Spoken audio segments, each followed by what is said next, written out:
میرے کہنے کے نہیں اچھا ٹھیک ہے چلو اب ہم اسلام کے لیے پریشان ہوتے، یہ نہیں، کیفیت یہ ہونی چاہیے کہ ہم اسلام کے لیے پریشان ہیں۔ اگر ایسی کیفیت ہوتی ہے تو انشاءاللہ بہت جلد مسائل کا حل ہوگا۔ نبی کریم صلی اللہ علیہ وسلم کی ذاتی پریشانی کو قرآن کریم میں کہیں ذکر نہیں کیا گیا۔ طائف کا پورا واقعہ قرآن میں نہیں ہے، طائف کا پورا واقعہ قرآن میں نہیں ہے، اور آپ یہی وجہ ہے، اب غور سے سنیں میری بات کو، یہی وجہ ہے کہ آپ صلی اللہ علیہ وسلم نے اپنی ذاتی پرابلم کی بنیاد پر کبھی بھی کسی کو بد دعا نہیں دی۔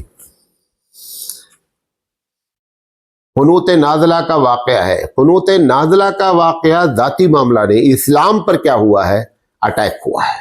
تب آپ نے ان کے لیے بد دعائیں دی ہیں، ورنہ جب ذاتی پریشانیاں ہوئی ہیں آپ کو جس طریقے سے طائف میں کیا گیا، اس کے بعد مکہ والوں نے کیا، پھر مدینے میں منافقین نے کیا، حالانکہ اس وقت جب آپ قبضہ پا چکے تھے، حکومت قائم ہو چکی تھی، منافقین سے بدلہ لیا جا سکتا تھا اور قانونی لحاظ سے لیا جا سکتا تھا، لیکن چونکہ ان سب کا تعلق آپ کی ذات گرامی سے تھا، لہذا آپ نے کبھی بھی اس بدلہ نہیں لیا، اور ہمیشہ فکر مند، اور جب اسلام پر آنچ آئی تو آپ نے برداشت نہیں کیا۔ یہ بھی سمجھ لیں، اسلام پر جب آنچ آتی ہے تو اللہ کے رسول صلی اللہ علیہ وسلم کوئی کمپرمائز کرنے کے لیے تیار نہیں ہوتے ہیں۔ تو ہماری پریشانی کی بنیادی وجہ کیا ٹھہری؟ ہمارا انفرادی معاملہ ٹھہرا، اس لیے جو ہے ہم اتنی دعائیں کر رہے ہیں اور یہ دعائیں ہماری جو ہے وہ قبول نہیں ہو پا رہی ہیں، یہ ایک وجہ ہے، واللہ عالم بالصواب۔ یہ باتیں بنیادی طور پر آئی تھیں سوال جواب میں، اور ہاں ایک سوال اور رہ گیا، وہ یہ ہے کہ ایک صاحب نے پوچھا ہے کہ مولانا صاحب صدقہ فطر ہم نے نہیں دیا اور عید کی نماز ہو گئی، اب ہم کیا کریں؟ دیکھیں، صدقہ فطر اگر نہیں دیا ہے تو یہ مطلب نہیں کہ اب صدقہ فطر آپ کی ذات پر سے ختم ہو گیا، اتنا اب آپ کو صدقہ نکالنا ہے، گرچہ الگ بات ہے کہ اس کو صدقہ فطر نہیں کہا جائے گا، لیکن اتنی قیمت آپ کو نکالنی چاہیے جو صدقہ فطر کی ہے۔ یہ مطلب نہیں کہ اب اس کا ٹائم بار ہو گیا تو اب وہ صدقہ نکالنے کے ذریعے آپ صدقہ نکالیں، لہذا یہ مسئلے کا حل ہے۔ اللہ تعالیٰ سے دعا ہے کہ اللہ تعالیٰ کہنے سے زیادہ عمل کرنے کی توفیق عطا فرمائے۔ وآخر دعوانا ان الحمد